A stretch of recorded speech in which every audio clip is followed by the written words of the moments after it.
So I thought this would be a great live introduction to the concept of healthy aging, healthy brain function, and cognitive well-being. Now, while we do often think of cognitive health as an age-related issue, it's only because we're thinking of it as a decline in function. I want you guys to start thinking of it more about robust energy. I want you to start thinking of it more along the lines of maintaining health. We already do this in so many other parts of our life, don't we? We often talk about maintaining a healthy weight so that we can offset risk factors of blood sugar decline, risk factors related to obesity, right? We often talk to people about maintaining a healthy body composition. Why do we not talk to them about maintaining healthy brain composition, right? Healthy brain volume. We talk to people, in particular young women. We tell them that they need to make sure that they support healthy bone mineral density. And to do that, they need to stay physically fit, that they need to do what? Weight-bearing exercises. We often talk to people about eating a healthy, low glycemic impact diet because doing so keeps blood sugars within healthy ranges, which also keeps the heart functioning optimally. Did you know that everything I just talked about from a preventive model, right? Early intervention is also going to support your healthy brain. Today is the day that you start. It is never too late to start to support your aging process, and it is never too early to begin. Here's the key. The world is coming at you fast. Because the world comes at you fast, we have to overcome many of the new stimuli to our body, right? Whether it's hyperstimulation from devices, whether it's new to nature molecules that are found in our food, whether it is the fact that most of our stimulatory impact or inputs rather come from a keyboard, right? And not from getting up and walking around or picking up heavy things and putting them back down again. And so it's so important that we take a break from that, that we pull back from that, and we take a deep breath, that we think about what are some of the things I could do for myself today, 10 minutes today, that may support my brain in the future. So let's start with some of the most important things you can do. You want to focus on an anti-inflammatory diet. This diet needs to be rich in healthy fats. Fats in their natural state. What do I mean when I say fats in their natural state? You need to be getting fats that are not oxidized. How you cook your food matters. It's true that eggs are rich in something called inositol and choline. These are two critically important nutrients that are found in the yolks of an egg, right? The problem is people, because they're on the go, they end up doing what? Hard boiling their egg, and they just oxidize that brilliant fat. What we want to do is focus. It's okay to cook your egg whites, right? That's where all the protein is, right? It's okay to get that cooked, but we want to work on a more a softer poached kind of egg, if instead of like this quick on the go oxidized fat, right? Instead of this hard boiled egg. We want to focus on making sure that we are not getting new to nature molecules in our food that are disrupting our fat. So no more packaged foods if you want to have a healthy brain, right? We don't need anything that's a preservative in those packaged foods. And the easiest way to make sure that you don't get too many preservatives is don't get your food out of a bag or a box, right? Make sure that you're getting foods that don't require labels. I often talk about the importance of eating food in its natural state. This means eating food without labels, right? Do we sometimes need to, on the road, on the go, do that? Yes. We just want to make sure that we're looking for the right thing. So you're not looking for fractionated palm kernel oil. Mark that off your list, right? You're not looking for hydrogenated oils. Get rid of it, right? Obviously, you know how to look for trans fats. You just have to pay attention to the other names it goes by, right? How it's an imposter. And some of the fractionated oils are a way of saying that. So you want to look for those words, fractionated oil. You want to look for partially hydrogenated, right? Partially hydrolyzed, those sorts of things are what you're looking to avoid. And you're looking just for natural fats. Some of the best ways for you to get natural fats that support the brain is to make sure that you're getting plenty of clean fish. You want to make sure that you're getting plenty of tuna and salmon. Yeah, I know they're the big guys. And a lot of times people get really concerned about the big fish and mercury, heavy metals or things, junk that may have found their way into the flesh of the fish. Now, I do want you to get healthy fish choices, right? So I do want you to know about the sourcing. Same thing as we talked about with don't get hydrogenated fats in packaged or bagged foods. You want to know the source of your fish. You want to know that it's coming from great sources, good farms, right? So you want, or not farms, wild caught. You want to know that it's coming from a pristine area, right? So when I say know your farmer, I'm not talking about farmed fish. I'm talking about knowing your source, right? So you want to make sure that you are paying attention to where your fish comes from. And then it is okay to be getting that tuna and to be getting that salmon.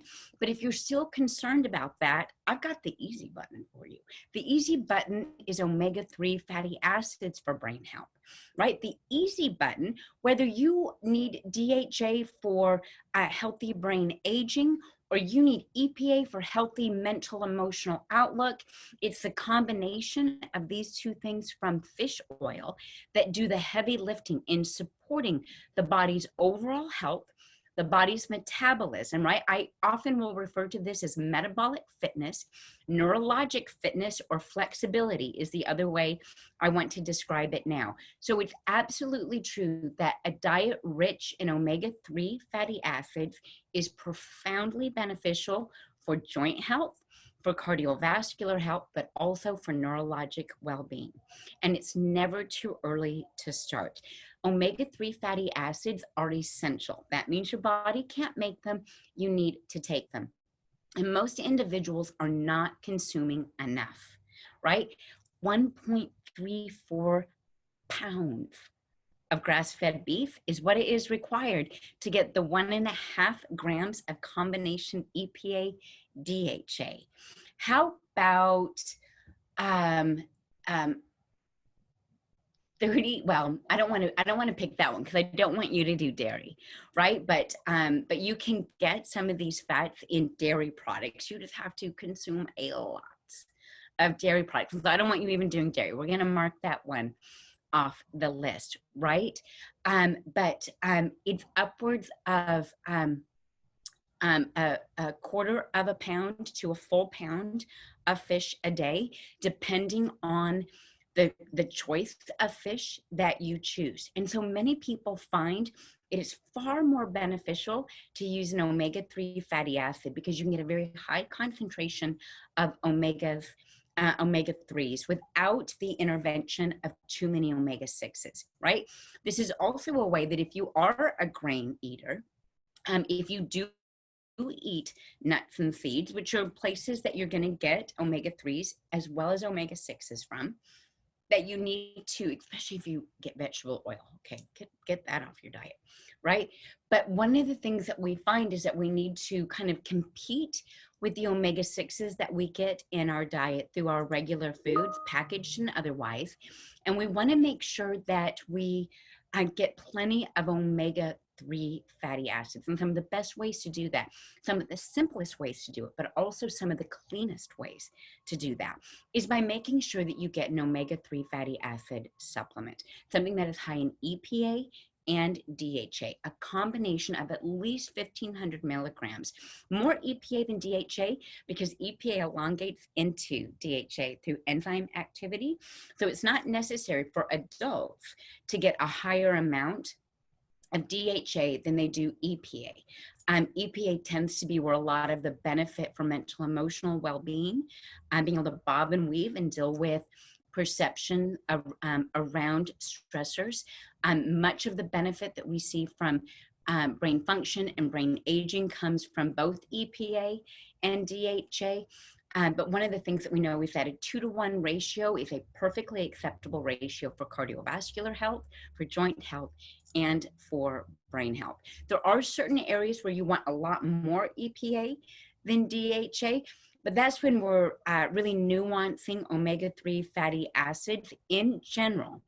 From this intervention prevention model, you're going to see a lot of benefit from just using about 1,500 to 3 grams, 1,500 to 3,000 milligrams of EPA DHA in a 2-to-1 ratio. So that's our first step: healthy diet, getting rid of the new to nature molecules that are found in our food, and filling in the gaps where we're not getting 1.34 pounds of grass-fed beef a day, or equal amounts of fish a day, right? This is where we're going to fill in those gaps, and we're going to take care of our brain and our healthy aging with an omega-3 fatty acid, right? Now, I had mentioned inositol and choline that are part of the yolk in eggs. Did you know that these are in the B vitamin family? So the next thing that we're going to do for healthy brain function is we're going to make sure that we're getting a complex of B vitamins. If you are a vegetarian or a vegan, you're not going to find it as easy to do this through food products, and you really want to think about intervention or prevention with a complex of B vitamins from a supplement source. Now, a multivitamin would not be enough. Not only would it not have the levels that you need, they wouldn't be in the ratios that we often will give B vitamins in a supplement for healthy brain function, neurologic well-being, for cardiovascular health, for metabolic health, and even energy. So the first thing I want you to know about a complex of B vitamins is that you're going to recommend them, or you're going to take them based on how they're ratio to each other and not alone. A lot of people will do just B12 because they hear that's great for mental emotional well-being. Or they'll do B6 and B5 because they hear that's great when they're overly stressed or they're putting on some extra weight, right? When the truth of the matter is all of these B vitamins are called a complex for a reason. They're networked together and they are absolutely interdependent on each other. The function of B6 is absolutely dependent on sufficient amount of B2. B5 is intimately linked not just to B6, right? But linked to B3, which is also known as niacin. A complex for healthy neurologic aging, detoxification, cardiovascular well-being is a triad of B9, which is folate, right? B12, which is methylcobalamin, right? And making sure that you're getting B6, which is called pyridoxine. You want to make sure that you're getting clean forms of these, methylated forms of these B vitamins. So you may be looking at a B vitamin that ferments from bacteria, as an example, for their methylcobalamin. You may be looking for an option in your B vitamin where they are coming from non-synthetic sources, of course, right? So those are the types of things that you're looking in a B complex. You want it to be activated. You want it to be from a natural source. You want it to be in a good ratio or a complex, because B vitamins are interdependent on each other. And the combination of the omega and the complex of B vitamins, both in diet and in supplementation, is going to help you kind of build that healthy aging and longevity complex so that you have better mental focus, better attention, and ultimately, as we age, we maintain healthy brain volume for cognitive function, right? So we need to make sure that we understand that there's no one trigger for cognitive health. There's no one thing that you're going to do where that's going to be the ticket. It's always going to be a complex of things that you do, or a network of things that you do that include lifestyle, diet, and supplementation. And I've got to throw in fitness. I'm going to continue to throw in fitness. Let me give you a little bit of information about that. I had mentioned that lean muscle mass has something to do with the health of your brain, that maintaining a healthy body composition is going to help you maintain the health of your brain, right? That a diet rich in color will help you maintain the health of your brain, that blood sugar management or keeping your blood sugars within healthy range, you guessed it, is going to help you with your brain, right? So the things that we think about doing each and every day are ultimately going to help us in the future when we do what? When we do them in combination, when we don't just choose one thing that we're going to do, but we do all of these things in combination in meaningful ways, right? And that brings me to fitness. Fitness is so powerful because your brain is intimately linked through the nervous system to these muscles. And when these muscles send back signals, right, because you put them under load, you put them under demand, you make them move, they'll send out signals to your fat, they'll send out signals to your heart, your muscles will send signals to your brain for a robust brain, for an interactive brain, for a brain that is responsive. So when we think about restoration, when we think about recovery, when we think about response time, I want you to think about fitness, right? It's not just about balance. It's not just about body composition, and it's not just about bone mineral density. It's also about communicating with your brain through physical stimuli. When your body is physically stimulated through exercise and natural movement, you are stimulating your brain to balance you, right? To keep you upright, to have a quick reaction time or a catch time. We often refer to that as power.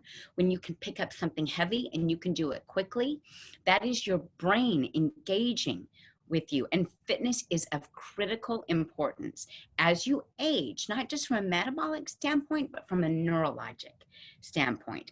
So we're going to definitely add that to our complex of B vitamins and our omegas. But there's something we need to consider as we age.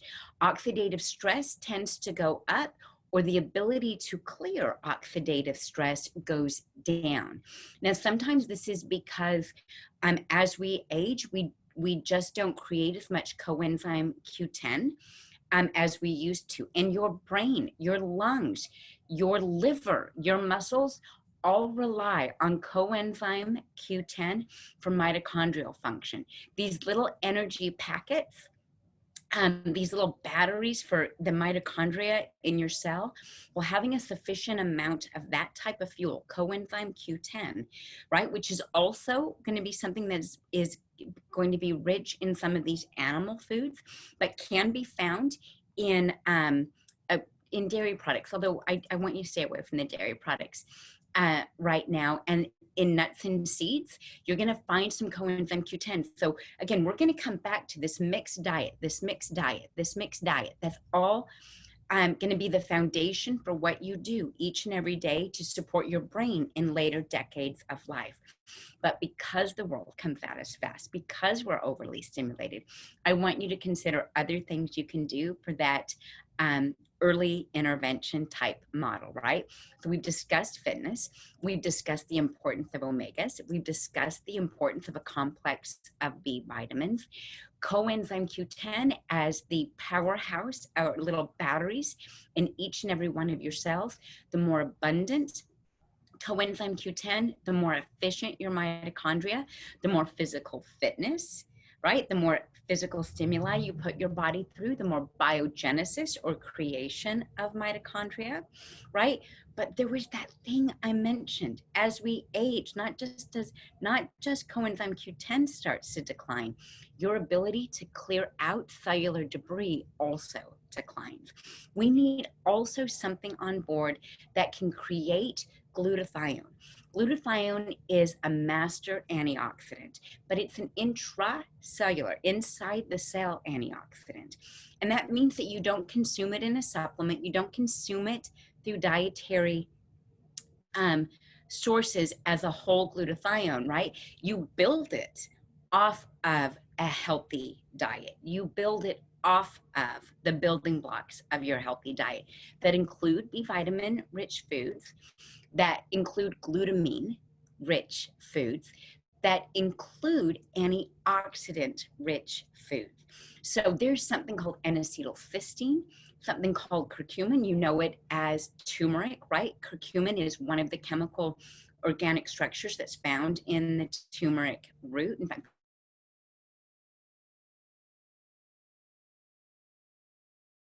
things like pycnogenol, resveratrol.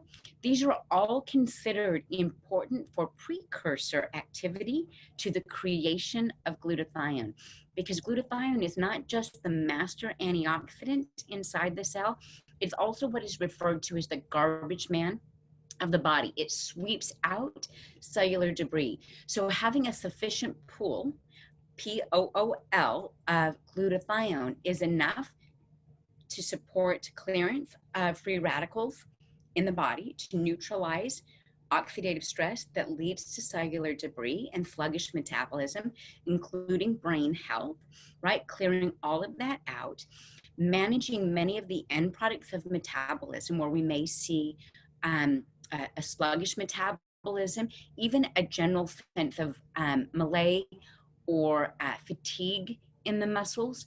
This is something where glutathione is of critical importance. If you really just feel like with age or lack of physical stimuli that you're slowing down, or physically you feel sluggish, right? Many people refer to a sense of not mental confusion so much as just a foggy thinking, foggy brain. And this is somewhere where glutathione can be a big benefit. But you need to make sure that you're getting vitamins, supplements, dietary solutions that can help you create glutathione. So pycnogenol, like I said, curcuminoids are on the list. Whey protein is on the list. Glutamine-rich foods are on the list. B vitamins are absolutely necessary for you to be able to create glutathione. So we want to think about that type of benefit to not just create glutathione and clean out cellular debris, but also limit any kind of oxidative stress that may be going on in the brain. What do you think the number one oxidative stressor is? Now, those of you that have heard me lecture before are absolutely convinced that I'm going to say not enough sleep. And while not enough sleep is ridiculously problematic in the healthy brain, right, and healthy aging, longevity, and the like, no, I was actually going to say sugar. Sugar is the number one free radical creator. Too much sugar in your diet leads to a lack of clearance from the brain. There's in fact little vessels, right, little ductwork, irrigation paths, however you want to refer to it, that go through the brain called the lymphatic system. And it is meant to, while you sleep, oh, I did bring up sleep. While you sleep, the lymphatic system kind of hoses out the brain, and it gets rid of a lot of the free radical damage. It gets rid of a lot of the oxidative stress. But too much sugar really doesn't allow the lymphatic system to do this as well, because it's upping so much of the oxidative stress that we don't get as much of the repair window that we need by really maximizing the lymphatic system in the brain, right? So we want to think about all of these things. It's complex, right? We want to think about all of these things as we age well, as we get our brain to age well. We want to make sure that we've got omegas, right? Because that's kind of the brick that lays the foundation to your house. You need to make sure that you've got omegas. 60% of your brain is an omega-3, DHA, right? So you need to make sure that you're getting plenty of omegas, whether it's through diet or through supplementation. Just choose your source well. Okay, so we're going to look at the purity standards on both our dietary fish consumption, our dietary grass-fed beef consumption, our nuts and seeds, right? We don't need those nuts and seeds to be oxidized, so you want raw, you don't want roasted, right? And then we want to make sure that we're getting an omega-3 fatty acid. Then we're going to build on that foundation with our complex of B vitamins for two reasons. B vitamins are critical for energy. They're critical for neurologic health, right? Including brain health, not just the nervous system as we think about it in the touch and feel, pressure and pain receptors, but in the brain of critical importance. B vitamins are intimately linked to your capacity to detoxify. They are also intimately linked to your ability to make glutathione. Okay, so we're going to put the B vitamins as the next stack in my building blocks of cognitive health and well-being. Then we talked about bringing in some other things like glutathione precursors. the ability to sweep out cellular debris throughout the body, but also make sure that the brain is not under load of oxidative stress. And that meant that we were going to add in these glutathione precursors, things like curcuminoids, things like pycnogenol, right? Things like resveratrol, things like N-acetylcysteine, even whey products being a building block, glutamate or glutamine-rich foods, being able to create these amino acids like glycine and GABA, so that we can support our brain as well as create glutathione. And then we have to make sure that there's a healthy dose of lifestyle, right? So we're going to pick up heavy things and put them back down again. We are going to get a good night's sleep, and we are going to limit our sugar intake.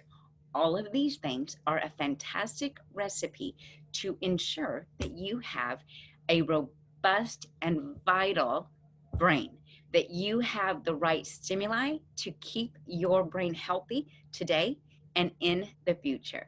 Again, thanks for joining me today to talk about benefits of cognitive health and little steps that we can take each day to ensure that our brains age well and that you have robust energy, attention, and focus. Until I get to see you on my Health Talk Tuesday next week, go be healthy, go be brilliant.